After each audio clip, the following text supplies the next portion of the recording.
আমার মাঝে মাঝে মনে হয় যে আমার মতন আমার এই বান্ধবীটাও গজনীর মতন, কিছুই মনে রাখতে পারে না।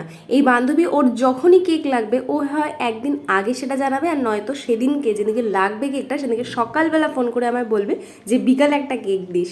তো বেশিরভাগ সময় আমি সেটা তাড়াহুড়ো করে ওকে বানিয়ে ডেলিভারি করি।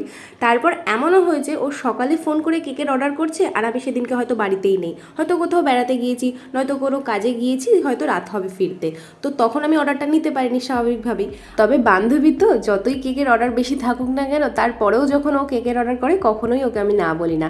তো এই কেকটাও নিয়েছিল ওর বোনের জন্য, আর এই কেকটাও রাত 10টার সময় নিতে এসেছিল। আর ও শুধু এই কেকটা নয়, তার পরের দিন আরও একটা কেক নিয়েছিল ওর বোনের জন্য।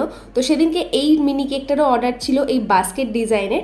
এই মিনি কেকটা যে বোনটা অর্ডার করেছিল তার একটাই ডিমান্ড ছিল যে কেকের উপর যা খুশি ডিজাইন করে দাও, কোনো সমস্যা নেই, কেবল কেকের বডিটা এরকম বাস্কেট ডিজাইনের হবে। তো ব্যাস, শেষে রইল রিভিউর সাথে সাথে বার্থডে গার্লের ছবি।